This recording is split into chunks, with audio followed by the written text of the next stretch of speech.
Hello, everyone, and welcome back to Real Movie Talk. This is the show where we talk everything films and the industry that surrounds them. I'm your host, Dec, and with me, as always, is Ben.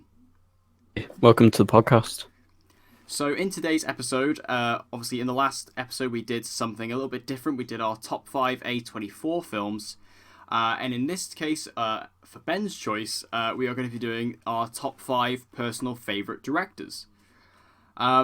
So this is something that is quite interesting. I know it was quite a difficult list for you to come up with. But I'd like to preface this by saying that for my list personally, like, I'm not typically someone who... I'm not really someone who really has this, like, love for certain directors. Like, there are a few, obviously, who I love, and these sort of 5 that I've chosen are ones that I'm big fans of course. But I'm not necessarily... someone who has just gone out and, like, if I see a director, I'll try and watch everything that they've done. It's just more something I more keep tabs on. I don't really think of directors in that way. I don't know if that makes me really weird. So my list is, like, full of lists of directors that I really enjoy, and I do enjoy their movies, but I may not have necessarily seen every single film that they've made, and I will mention that as we go through. But I would like to preface that up top before, because I know there's people watching who perhaps know me in real life will be like, well, he's not seen this film, he's not seen this movie, and so I wanted to put that out there. I don't know 100% everything I'm talking about here. But yeah, I mean, I know you had a lot of trouble coming up with your list, right? Yeah, well, I think of most films in terms of its director, to be honest, so maybe I'm a bit different.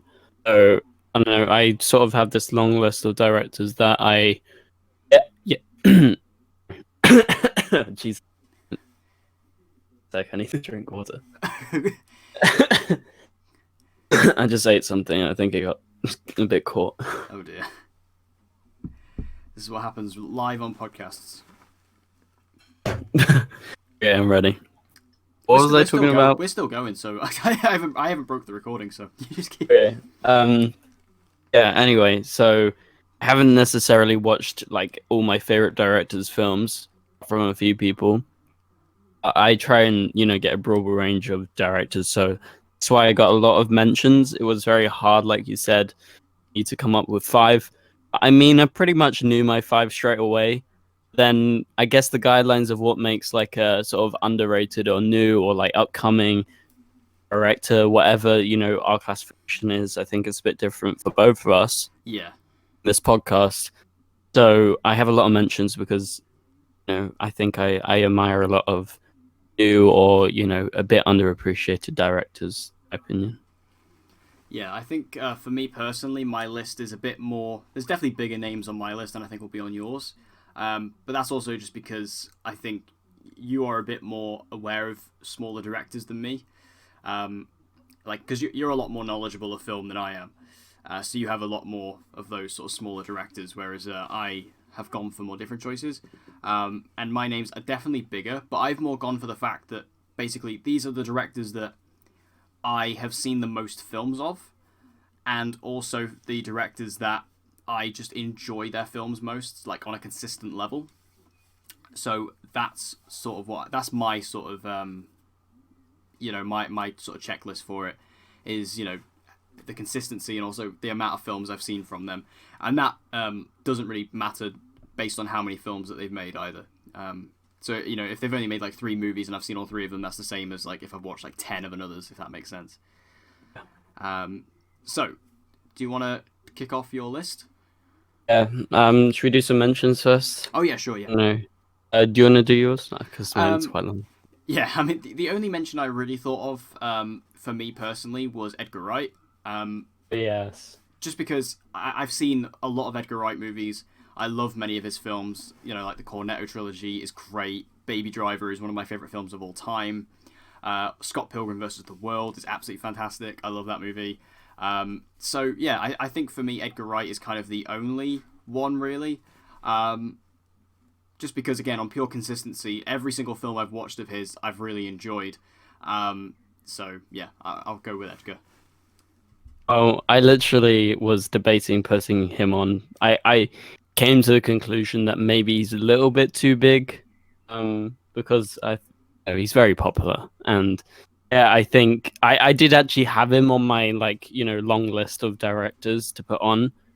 I think maybe compared to some of the other ones, I think he's a mention. I absolutely love him. I've met him in real life twice. You I've have, seen yeah. him 3 times. The cool photo of him, which was so cool. Yeah. And I'm just a massive fan. Like Baby Driver is so freaking good. That was one of the best films of 2017. I'm waiting for his next one. It was supposed to come out this year. I was so excited. It was one of my most anticipated, but no, not anymore. It's not coming out this year, sadly. And my other mentions, Mike Flanagan, he's so good. I really love him. Especially, I know it's not a film, but like The Haunting of Hill House is one of the best TV shows I've ever seen. Yeah. And he directs the hell out of all of his stuff. I've seen uh, Doctor Sleep is amazing, and I really like Gerald's Game. I still have to catch up on quite a lot of the stuff, but I'm a massive admirer of all his work. I watch anything he does, and I plan to do that. I've also got Lee Wanell. I know some of the early stuff that he did, with Insidious wasn't as good. Then, since Upgrade and The Invisible Man, I'm a huge Lee Wanell fan now. Those two films are freaking amazing. Like, The Invisible Man's the best film this year so far that I've seen. To be honest, I haven't seen that many, but it's just so good. It's like the only 5-star film I've seen this year. And so I just admire this guy so much. I can't wait to see what he does next. Yeah, my list is long. Sorry for this. That's fine. Ramsey, she is an amazing director. She's been around for a long time. See, this is where it comes. I don't know how to classify everything, but she's been around for a long time. She makes films literally like once every like 5 to 8 years or something like that. And that's because she picks her projects so specifically. Her last film, We're Never Really Here, was one of the best films of the year with Joaquin, I think, giving his best performance ever. And it was just, I'm in awe of her as a director, and I think her films are just phenomenal. There you go. Okay, and last few picks. These are a bit bigger. Jordan Peele. Yes, he's only made 2 films, but he's very well known. Same goes for Greta Gerwig. Damien Chazelle's only made 3 official films. They're bigger, so I'm not including them in this list, but they are freaking amazing. Same goes for Luca Guadagnino and Denis Villeneuve, who I know may come up later. But I just thought those last, especially Luca, Jordan, Denis, Greta, Damien, so actually 5, and maybe Edgar goes in there. I think they're a bit too big for how I was classifying. I think Lynn Ramsey, Lee Wanell, and Mike Flanagan were probably the closest to getting in, even though I think Damien Chazelle, Luca, and Denis are some of the best directors ever, like of all time, to be honest. So, yeah, that's just how I classified it. Anyway. Yeah, so I've done things slightly differently. I actually have thought of another mention as well. And the reason why I really honestly want to put him in the top 5, but I can't just because I've literally only seen 2 movies he's directed. But I adore these films. Gareth Evans. I love Gareth Evans. Gareth Evans, of course, directed The Raid and The Raid 2. I adore the Raid movies. They're so brilliant. And even, he was a producer, I believe, on Headshot and also The Night Comes For Us, which are also both fantastic martial arts movies, both starring Iko Uwais. I love Gareth Evans, like just in terms of just as an action movie director. I think he's so good. I've yet to watch Apostle, and actually, when I was making this list, oh my god, Apostle is so good. Yeah, because when I was making this list, I was like, oh yeah, I've not seen that yet, and then I remembered it was a Netflix movie, so I've added that to my list. I might honestly watch that tonight. Have to. It's incredible. Because I've been meaning getting around to that, because I want to see what he does with a horror movie. I think that'd be interesting. But I also love him, and the kind of little cherry on top for Gareth Evans is that obviously he was originally meant to make a Deathstroke movie for Warner Brothers. I'm so upset that's not happening now, especially because I had my ultimate dream fan casting of Joe Manganiello as Deathstroke, and then Gareth Evans was going to direct, and then that fell through. But yeah, Gareth Evans is a big shout for me. Again, it's only because I've only seen The Raid and The Raid 2, and I've seen the other work that he produced on with Eco, but I just love I just love anything that he and Eco do together. So yeah, that's another little mention for me. He's so good. I think it was the name that I was thinking about, but I didn't end up putting him in there. I haven't actually. I started watching The Raid 2, but I never actually got around to finishing it. I might do that tonight. The Raid 2 and you is can do Apostle. Yeah, the Raid 2 is a massive. I mean, the Raid 1 is fantastic as it is, but like the Raid 2 steps it up in like every single way because not only is it so much more of a film than the Raid is, it's got such a great story and actual character. Because like the first Raid, like yeah, it's a very simple story. It's just a guy at the bottom of the building needs to get to the top, and it's all kick-ass action. But the Raid 2 actually has like a legit story and builds upon the world and stuff. It's really cool. I hope one day we get a Raid 3. I mean, I know Gareth Evans has said he hasn't really got any plans for it, or not really any intentions to do it anymore. But I hope maybe one day we'll get something. I think Raid is the best action film ever. So. Oh, well, yeah, well, I think the Raid 2 is the best action movie of all time, and right. the Raid a close second. So yeah, it's awesome. You should have to check it out. I think that's a good idea for us tonight. You go watch Raid 2. I'll go watch Apostle. Yeah. So, do you want to go first, or should I go first? You go first. Okay. So for my number 5, and I'm gonna get so much hate for this. Straight Michael away. Bay. This is, as I said, this is based on the amount of films I've seen and also just consistency of the films I enjoy. Michael Bay. I literally said that. Oh my god. What can I heard you say. I was like, just ignore it for now. What can I say? No I mean, here's the thing. Here's a fact for you. Michael Bay is the director I've seen the most films from.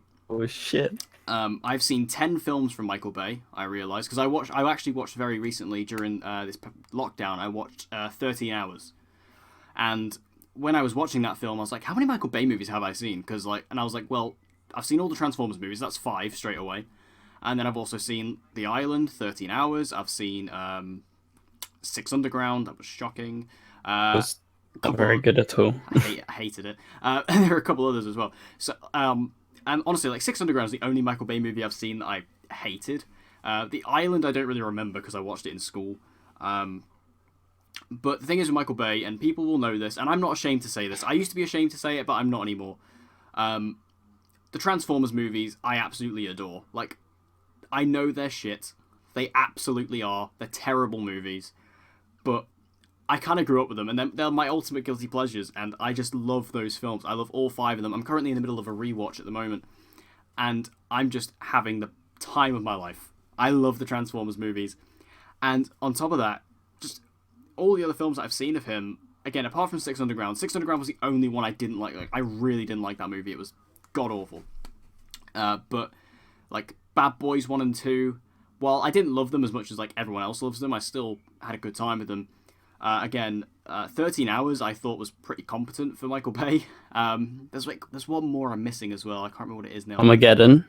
No. I'm trying to think what the other one was. Harbor. No. I'll look it up in a bit. But yeah, it's definitely 10. And I just genuinely, like, as far as consistency goes, I mean, 5 of them alone are, like, all-time favourites for me, just because they're Transformers. And then the rest of them, again, apart from Six Underground, I really enjoy all of his films. He doesn't make great movies, but I think he makes fun ones. And to me, that's the most important aspect. So I know I'm going to get hate for that, but yeah, my number 5 is Michael Bay. I've got to be honest. Like, I could have, I was tempted to completely bullshit my way through this and go with someone else, but I can't.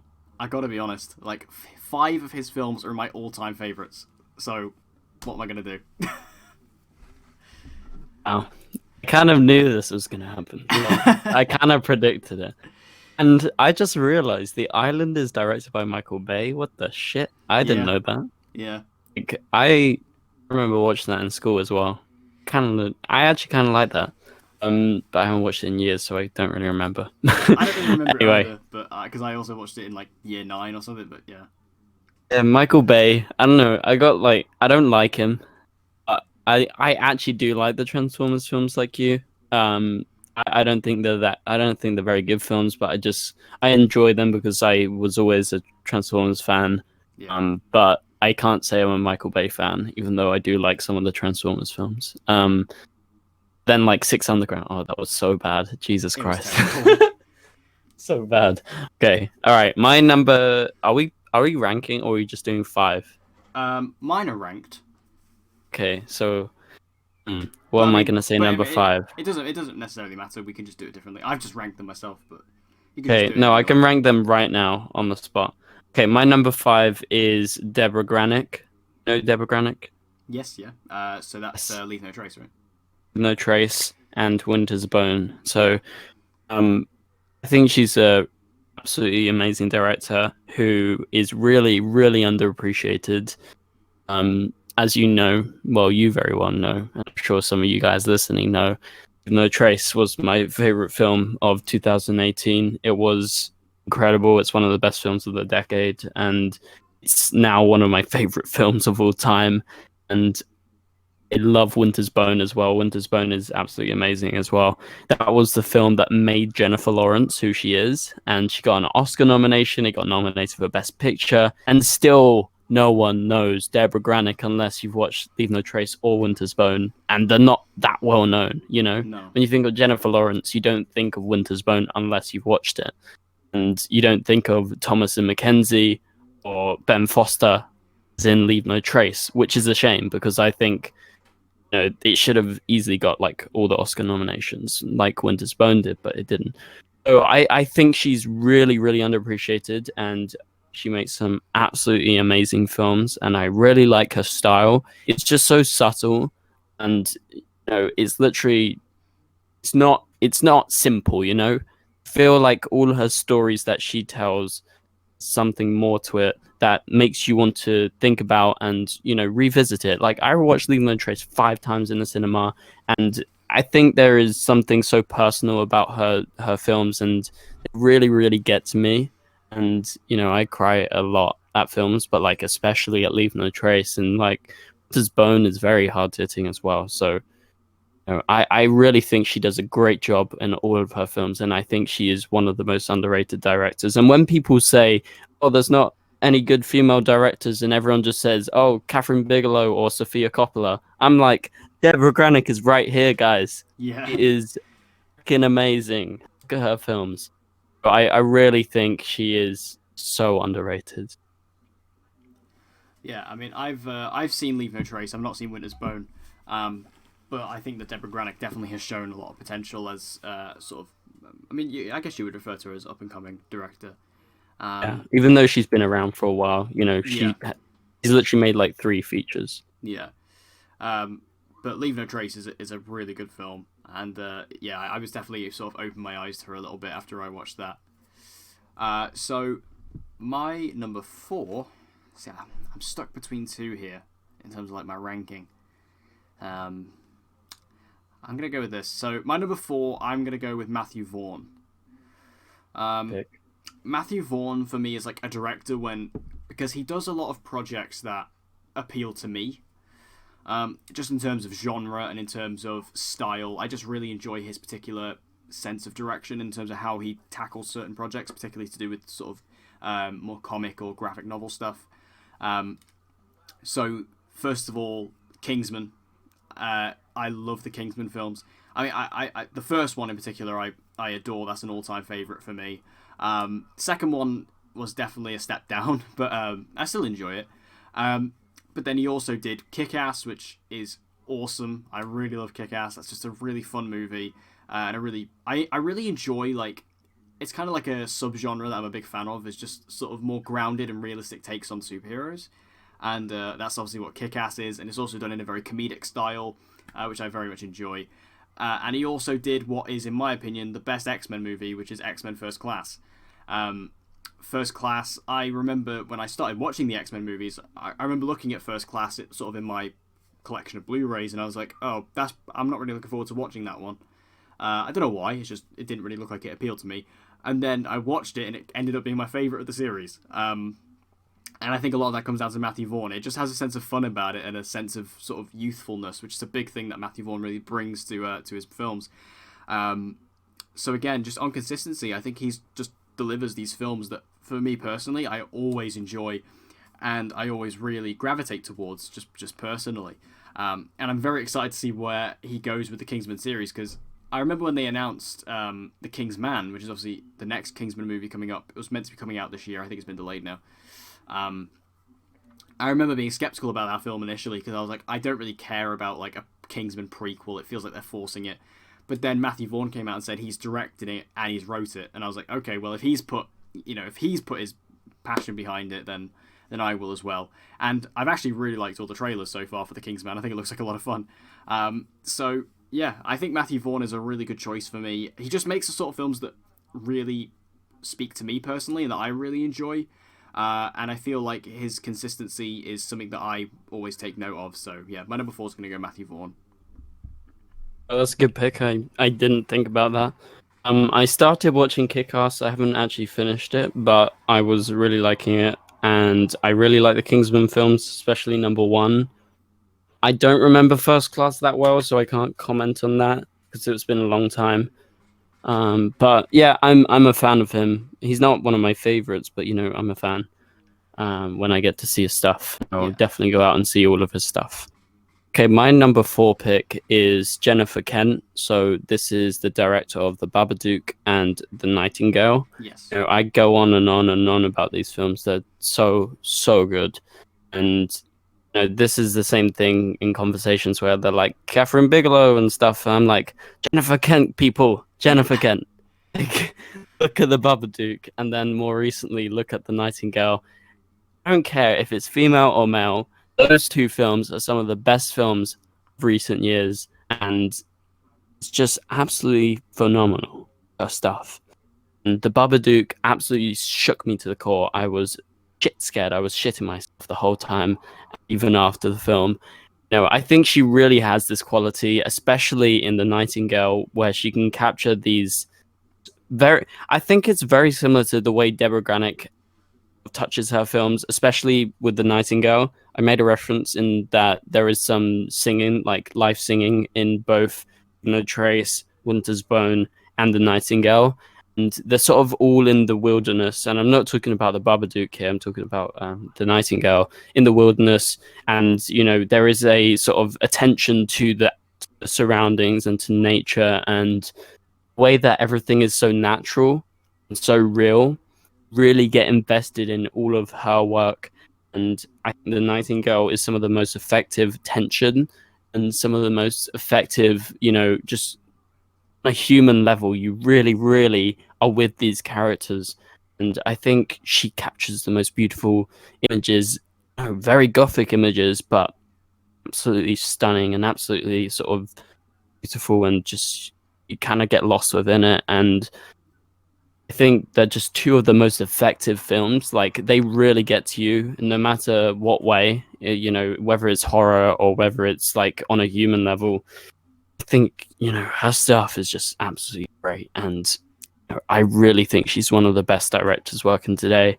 Yeah, she got some recognition for Babadook because it did pretty well. However, The Nightingale didn't get enough attention, which was a big shame because it was just so good. I watched it like 3 times, and I don't know how the hell I watched it 3 times, but is that affecting that people were fucking losing their shit over it? It's like so real. Yeah. And I mean, I get kind of speechless about her because I think her films are absolutely amazing. Yeah, she's a really cool choice, and I think I've heard from a friend of mine about the Babadook a lot and stuff like that. There's a lot of interesting things that come out from that movie. I've not seen it myself, of course, but I think it's a really interesting talking point when it comes to a film. So my number 3 is this is probably the biggest name on my list, I think, probably, and it's quite an obvious one as well. Christopher Nolan. The reason why Nolan isn't higher, to be honest, he should honestly maybe even be lower, is because I do have a few big blind spots when it comes to Nolan. I've not seen Interstellar as of yet. What? I've not seen Memento, and I've also not seen Insomnia. I haven't seen Memento. Thought you did. No, I've not seen Memento. What? And I mean, because to be fair, I own Interstellar now. I do own it. And my friend owns Memento, and I was going to borrow it from her. And I was going to do it in the run-up to Tenet. I was going to do a big Nolan watch, and I was going to review stuff on my channel and all that, but obviously Miss Rona said no. I know that Tenet's still on track to release right now, but I still probably won't go see Tenet, even if it does release. But for me, Nolan, in terms of just overall consistency, like, he's a director that I always get excited about, Like every time he's released a film in recent years, I've always got excited about it. And I mean, the Dark Knight trilogy is obviously an absolutely brilliant trilogy for films. I think they are the best superhero movies ever made. I think the entire trilogy is maybe my top 10 of all time. I just adore the Dark Knight trilogy. I think they're just the best. As I said earlier, like it serves like a subgenre of film I really enjoy. It's realistic takes on the superhero genre. So the Dark Knight is kind of the epitome of that. You know, taking a realistic take on Batman. It feels very much like that, and obviously it went on to inspire many other things. Like obviously my favorite show, Arrow, it was very much inspired by Dark Knight. Even Daredevil to a lesser extent. But I think that Dark Knight did so much for the industry, and just it was so influential as a film. But then also other stuff like Inception is just a fantastic film. Just so entertaining and genuinely makes you think as well. Dunkirk is probably one of my favorite war films, up there with Hacksaw Ridge. I just think that Nolan, he always just knocks it out of the park time and time again with these films. And he's one of those names as well. He's one of those few directors who, kind of like in the lines of like Scorsese or Tarantino, where you slap his name on a movie and it will get recognition, regardless of what the film is. And that's quite a difficult thing to do. I think it's quite difficult to actually get just audiences interested in a film, just based purely on a director's name. I think that's quite a difficult thing to do. Like I'm talking like general audiences here. And I think Nolan is kind of at that point now. So yeah, I think Nolan, he's kind of like this event filmmaker. Every time he makes a movie, it's this big thing. And obviously he has got one coming out very soon with Tenet. I'm very excited to see it as well. I think it could be up there with Dark Knight and Inception as one of my favorites. So I think Nolan just has a really eye for talent as well. He knows the right people to cast. He knows the right stories to tell. And I always find his movies just consistently brilliant and consistently entertaining. Yeah, well, obviously that would be there, but Yeah. he's one of my favorite directors. But I didn't put him in because I think he's, the way I was classifying it, I was like, well, okay, He's a huge sort name, of along the lines of Tarantino. Yeah, So yeah. I'm not gonna do that. That's just how I was ranking. So yeah, Nolan, absolutely amazing pick, one of the best directors ever. I'm really surprised. I thought you watched Memento. No, I have bought it. Well, my friends bought it, and I was going to watch it in the run up to Tenet, but yeah. Ow. I thought you watched like all of them. Maybe that was Dan. I don't know. Yeah, I think Dan's definitely seen all of them. Yeah. Yeah, I've only not seen Blowing and Insomnia, and that's it. Big Nolan fan. Anyway, so my number 3 pick is Robert Eggers. Again, he's only made 2 films like Jennifer Kent, and I think he's one of the best directors working today. Any project I'm all in for. The Lighthouse was one of the best films last year, easily top 3, and same goes for The Witch. The Witch is phenomenal as well, and I think there is really, really strange sensibility to his films in terms of, the way the stories that he tells as well. It's like very gothic, and they're really, really well researched, and he really creates this world, and I think he is one of the best people to do that right now, similar to one of my other picks I'm going to do in a minute. But I think his films have been some of the best, and over the decades, are all in my top 50. The Lighthouse is really high up, and The Witch is amazing, and they're really, really distinctive, and I don't think they're like anyone else's, and he's really got his own style, and I love his style. His style is very precise. It's very, he holds nothing back, and really gets the most out of his actors. The cinematography is always beautiful, and I think it's mainly his style that I love, because it's unlike anything else that I've seen, and I love both The Lighthouse and The Witch. Yeah, I was honestly, I thought about Eggers, because even though he's only made 2 films at this point, I've really enjoyed both of them, especially The Lighthouse a bit more than The Witch. So yeah, I actually did consider putting Eggers on my list, to be fair. For my number 2, my runner-up, I'm going with, and I know you said that you didn't want to include him on your list, but my number 2 is Damien Chazelle. This is because, I mean, he's only really made 3 films, Well, he there is a film called Guy and Madeline on a Park Bench, which I've Yeah, never I even heard really want of. to watch that. I've never even heard of it, but and he did do obviously the short film of Whiplash before it got adapted into a feature. But Whiplash is my favorite of the three. I just thought that film was amazing. I'm a big fan of Miles Teller as well, so them two kind of combining for that was great for me. It just genuinely felt like a really relatable story that I really enjoyed. La La Land is just this beautiful production of a film, endlessly rewatchable, so much fun, brilliant music, beautiful visuals, great acting, great obviously musical performances as well. And then he went in a completely different direction and did First Man, which obviously First Man is a bit of a controversial film when it comes to him. There are people who really love it and there are people who aren't too hot on it. I love First Man. I thought that movie was tremendous. Just the way he directed that and the way it was done in a way that felt very visceral and also very reserved, I really enjoyed. And a lot of people obviously give criticism as well to like Ryan Gosling's performance in the film for being very quiet, but I think it's honestly a fantastic performance from him. And just the visuals of that movie and just everything about it, the space shots, the score is bloody phenomenal. So again, in terms of like consistency, he's not done that much, and I am very interested to check out his new show, The Eddy, which is on Netflix, which I've heard is very good, and he directs, I think, the first episode of that. But in terms of like just these three films of Whiplash, La La Land, and First Man, like all three of those films I love. I think La La Land's probably in my top of all time, as is Whiplash. I just think he just has this sense of style, and he's a very young guy as well, but he already has such a sort of profound filmography already. He's just proving himself as just this fantastic director who has this bright future in front of him, and I can't wait to see sort of the more projects he does as he expands. I just think he has a real specific talent, especially for music. Like it's music, and that's something I haven't really. It's something that's quite rare, I think, in directors to have such a keen ear for music as well as film, and he kind of blends the two together really. So I'm very excited to see what he does in the future. So he's definitely my number two. You know that I love him. Yeah. La La Land's one of my favorite films ever.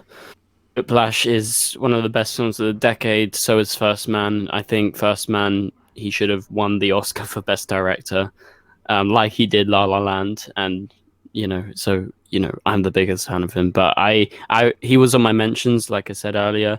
But he just about, I think, because he won the Best Director Oscar, I knocked him out of it. Because he's a bit more known. So yeah, that's why he's not in mine, but he's one of my favorite directors ever. And I can't wait to see Babylon, his new film. Oh my God, yeah. I'm so ready. Okay, number two for me this was a very, very close one. I think number two and number one are so close, but I'm going Ari Aster. Yeah. Ari Aster is easily one of the best directors today, and it like Jennifer Kent or like Robert Eggers, it's shocking. This guy comes out of nowhere, comes out with Hereditary in 2018, then he drops Midsummer the next year, and he's already proven himself as one of the best working directors today, in my opinion.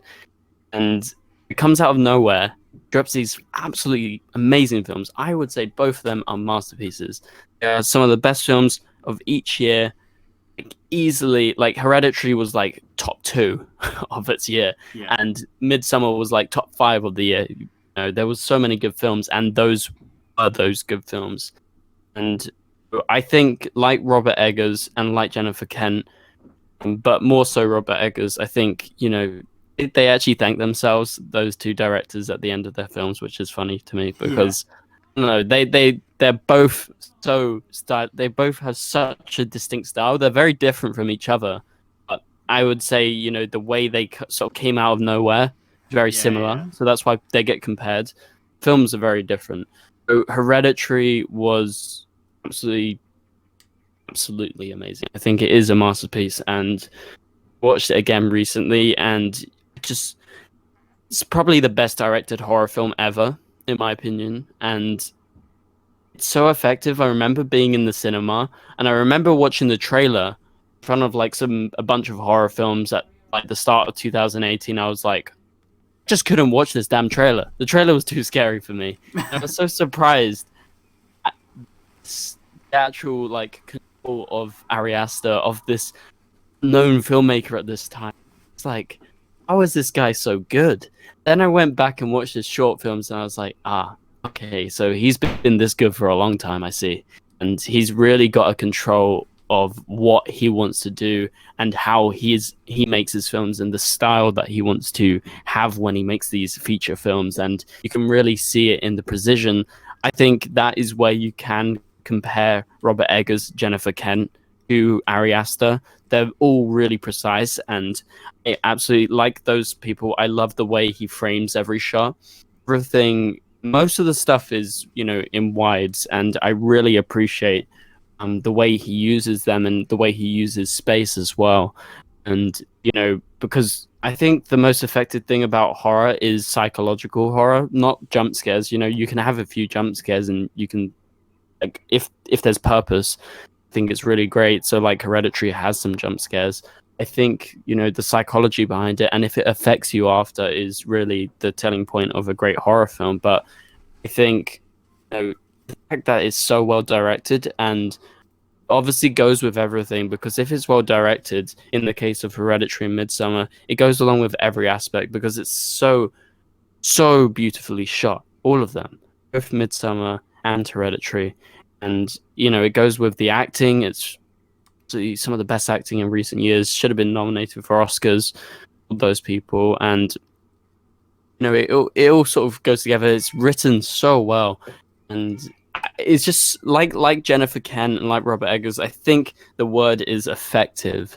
It really, really affects me, these films, and I have a really, really massive sort of admiration for them.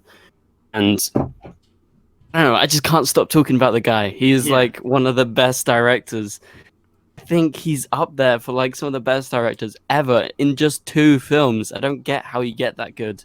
And I could just go on and on and on. I'm sure I'm missing tons of points that I could say, but for now, number 2 could have easily been number 1, depends on the day.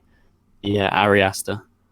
Yeah, I mean, I also thought about Ari Aster because again, him and Eggers, I kind of just again I kind of put them side by side for some reason. I think it's just because they're both horror directors. They both made 2 movies, and they both kind of released around the same time. So they just kind of go hand in hand, really.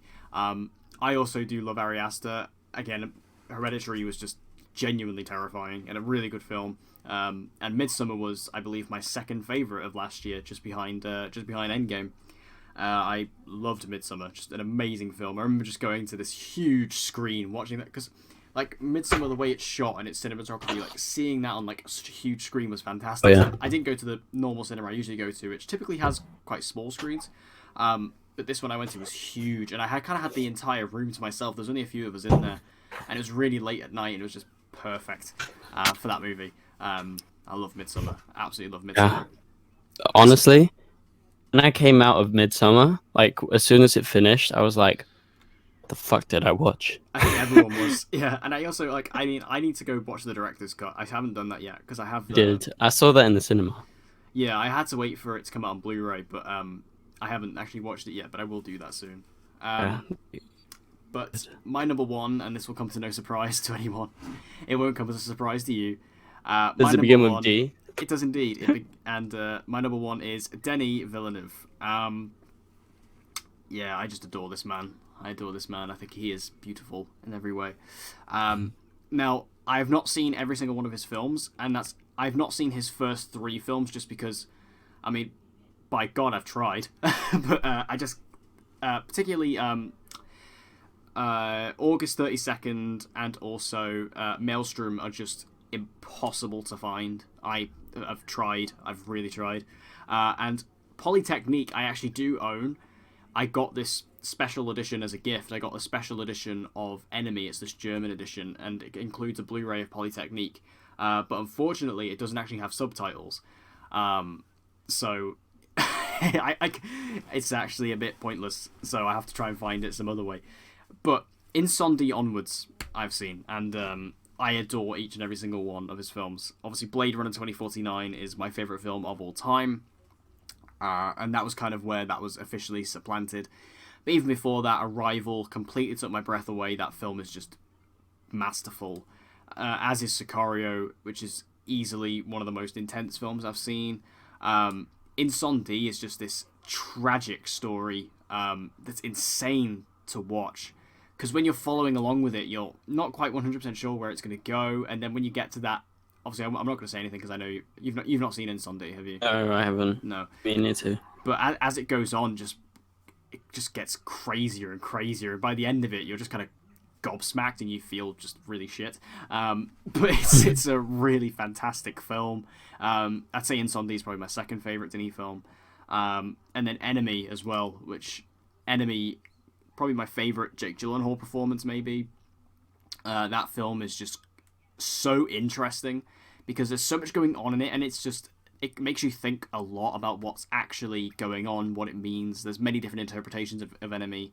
It's a really interesting conversation to get into, looking at how different people have interpreted Enemy over the years.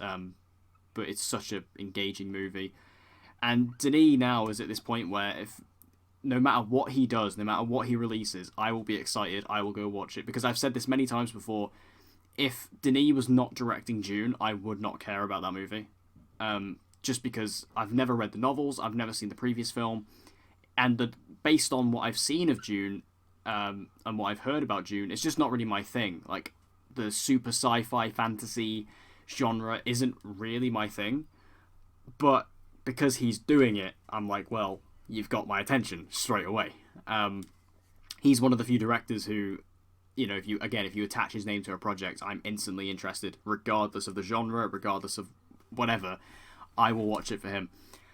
So I just genuinely believe he is one of the greatest filmmakers of all time. I think he's a modern living legend, and I can't wait to see where he goes. I really hope that Dune does well because I think that the Blade Runner honestly really was a skim on his career in a way because that film was extremely expensive and barely made its budget back, and because I think the studio completely overestimated how popular Blade Runner was.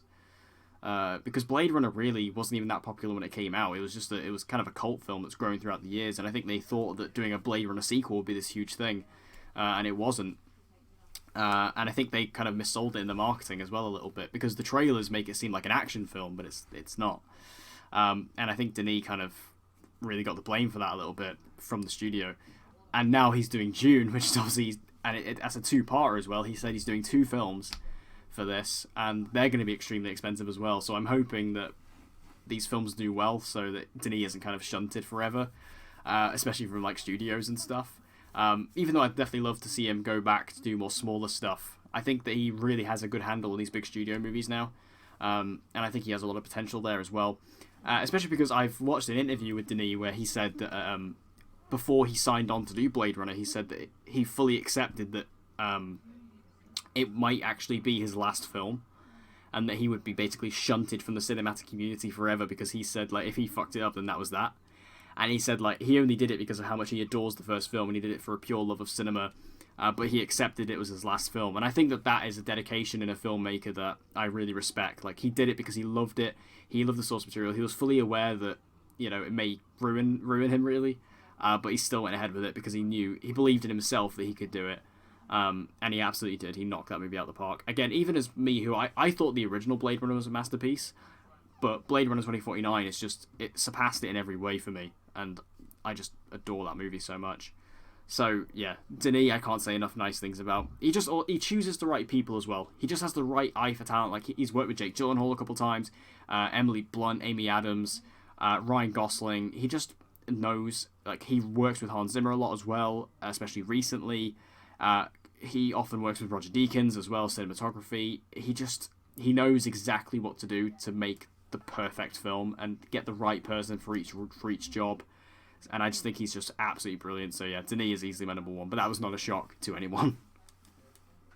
Yeah, not very shocking. But that was on my list. He's one of the best directors working today. I completely agree. I just sort of didn't do it because he did such big films that got nominated for Oscars. So I kind of was like, okay, maybe not in this list for me. But like I've already talked about this. It was the best film of 2017. with Lady Bird, in my opinion. And then Arrival was like maybe the second best after La La Land.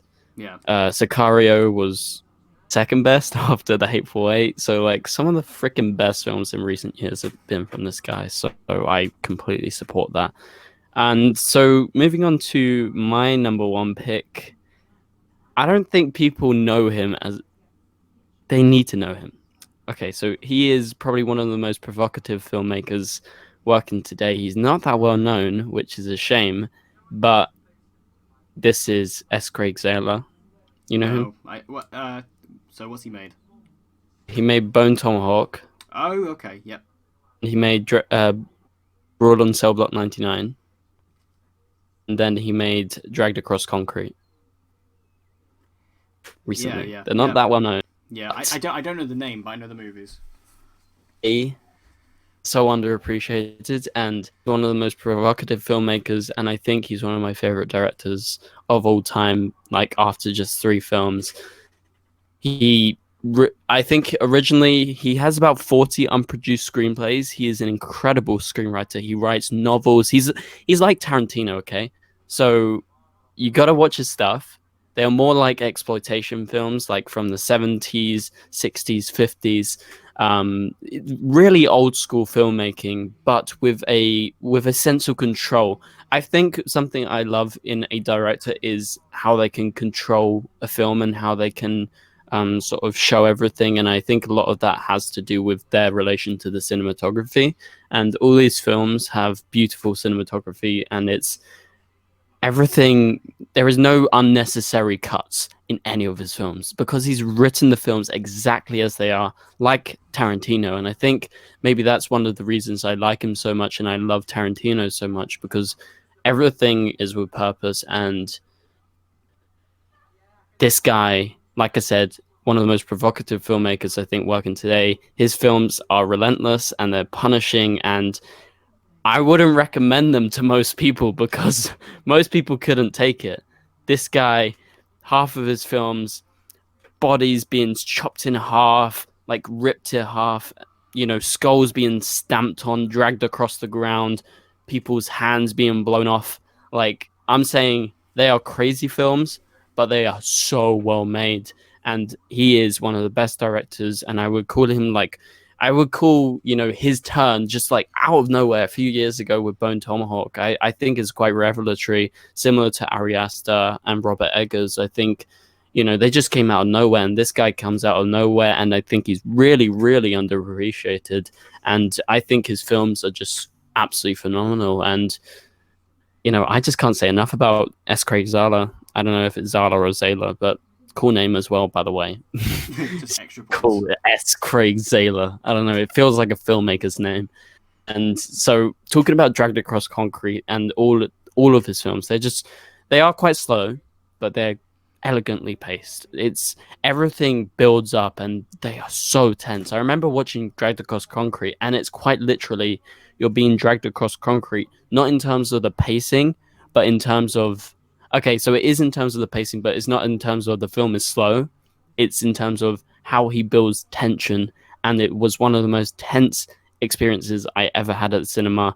I went all the way to Glasgow to watch this film because I was so interested. Like, the title is so good, Dragged Across Concrete. That's just like an amazing title. I think it's one of my favorites recently.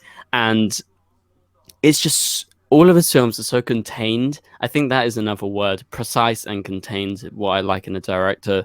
And everything is really super beautiful. Like, it's so beautiful, but it's so unflinching, and everything that you see, like, it builds up and it really, really pays off in the best way possible.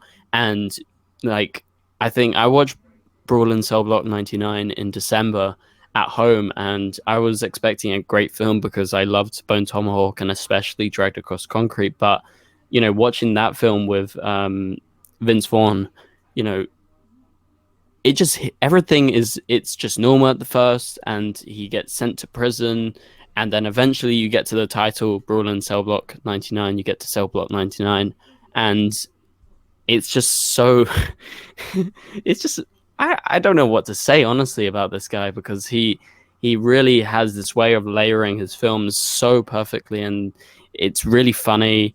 He has great music like Tarantino. I think it's maybe a disservice to compare him to Tarantino because his films are so different, but in the way that he sort of has this control over his films, I really think that there is a reference to be made to him.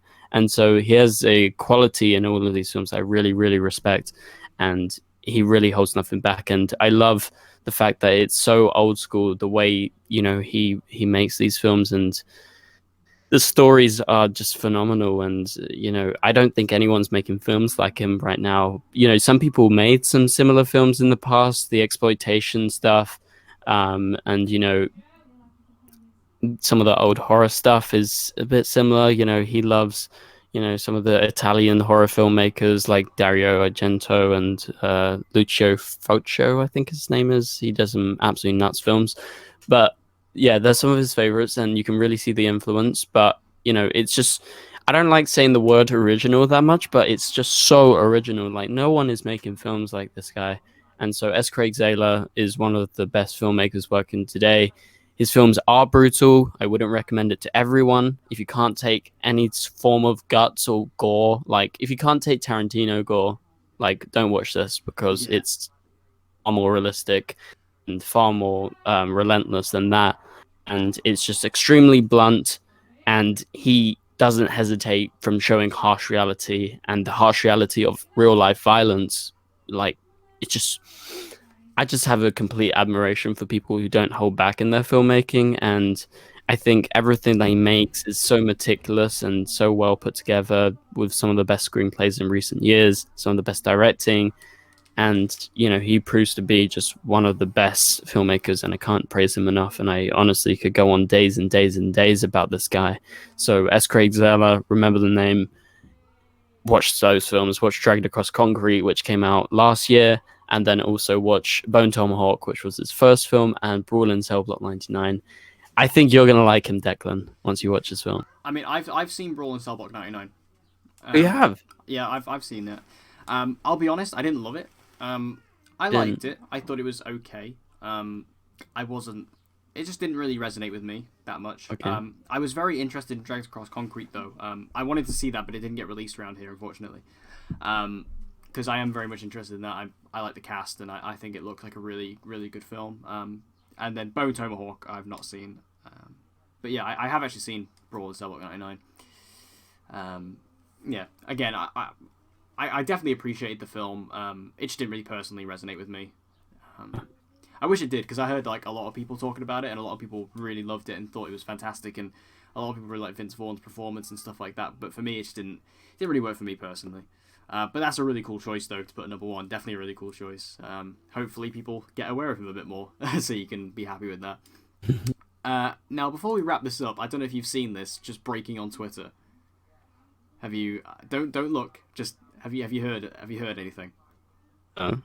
So I just got a notification for this just while you were talking, and I think it'd be interesting just to talk about this quickly before we wrap it up. Breaking news coming to HBO Max in 2021. They're going to officially release the Snyder Cut. And if you don't believe me, you can check on Twitter right now. Check him right now. Really? It's all over it, yeah. Coming Holy in HBO shit. Max, because obviously today Zack Snyder has been doing a sort of live watch-along for Man of Steel. And there was speculation that perhaps there was going to be an announcement because HBO Max is more 4 hours. stuff. What do you mean? It said it's going to be nearly 4 hours. Does it? Oh my god. Yeah. Well, I've read a brief quote. I haven't looked at it properly because obviously I haven't really had a chance. But Holy shit. But Zack said that basically the version of the film that we saw is a fourth of what he did. Which, I mean, I guess 4 hours would explain that. And if it's going to HBO Max, they haven't got to worry about, theaters or anything like that. So he can make it 4 hours, no issue. But this is crazy news. Like, The hell? they've actually finally done it. It's actually happening. They are released. I mean, I've never been a sort of hashtag release a Snyder Cut shill. I've never been one of them. Just because I don't really think that.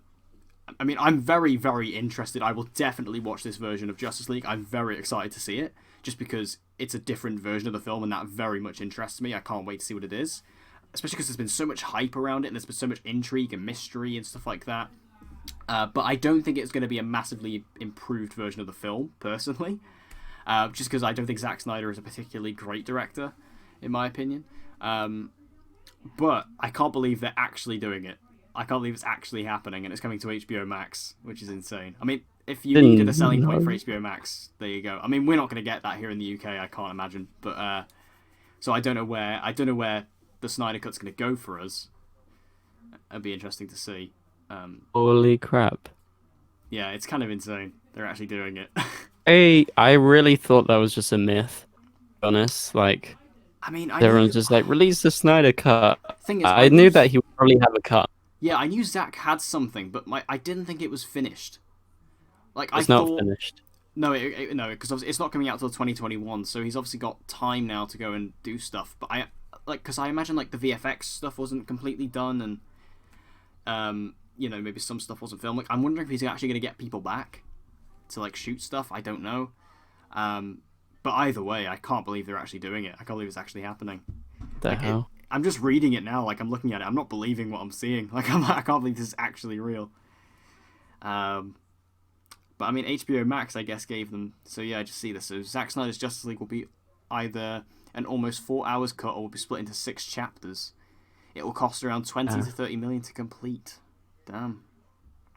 Jesus Christ. I'm really surprised that they've gone ahead with this because it's very expensive. And, I thought it was a myth, number one. But I'm excited, because, I'm not a release the Snyder Cut fan. I think a lot of the fans are a bit annoying, to be honest. Oh, yeah, very. And I'm just very surprised. I'm kind of shocked. Kind of like Batwoman's news yesterday. I'm shocked. Yeah. I don't know what to say. I think I'm really looking forward to it. I'm not gonna lie. I really loved it when I watched it, and I just had a good time. Like you, I think it's like you, similar to like Michael Bay. I just had a good time watching this film as a DC fan. I don't hate Justice League at all. No, I really liked it. That's the thing. But I look back on it. I look back at the fun that I had, like screaming when Green Lantern came out of nowhere. Yeah. And it was good. I really liked it, but it's the same. It's sort of a guilty pleasure, and by this point, but I think if it's a 4-hour film, that's going to be a bit long, but we'll have to wait and see. I think it's very ballsy of Warner Brothers to actually, pay that extra 20-30 million to finish this film. Because I, like we said, I think knew that had a cut, right? Yeah. Because most people do that when you have various cuts. You probably had this longer cut stuff, and then, shit hit the fan, and then Josh Whedon had to come in and stuff, bad stuff happened in his family, which was obviously terrible. But so obviously things changed, and there was reshoots and everything was a bit weird. And so I'm happy that they're gonna have this sort of correct version of the film. It's probably gonna be better because it is like how he intended, I guess. Yeah. But I don't know if it has to be 4 hours. Maybe 3 hours would be good. But I mean, I think honestly, what's happening here with it being 4 hours is it's like, if we're gonna release the Snyder Cut, we're gonna release the Snyder Cut. Like, we're gonna release everything so that there aren't any complaints about anything being left out. I think they're literally allowing him just to do everything, and I think it will be better as well, because even though, again, like I say, I'm not really a Snyder fan, when you watch Justice League, it's very, very obvious to me, like, what's his and what isn't. Yeah, it is obvious. And I genuinely like his stuff more. So I'm definitely, the only way I can say this is color me intrigued. Color me intrigued. I'm very interested to see what this actually ends up looking like and stuff like that, and how much. What I'm very interested to see is how much of the film is the same. How is the plot different and stuff like that? Because what you got to remember as well is that Zack Snyder was setting up a Justice League trilogy as well. So it's going to be interesting to wonder if we'll see Darkseid. I think we will. Yeah, I think Darkseid will show up in this. Yeah, I think we will. I don't know if it'll be like in a post-credit scene or what, but I think we will. Maybe we'll get more of Deathstroke. That would get me excited. Maybe we'll get more of Joe Manganiello's Deathstroke. Do you remember that test footage that Ben Affleck revealed? Like, yeah. Oh, maybe get more of that. You know what I would love on Darkseid? I really like that. And I think if they release this,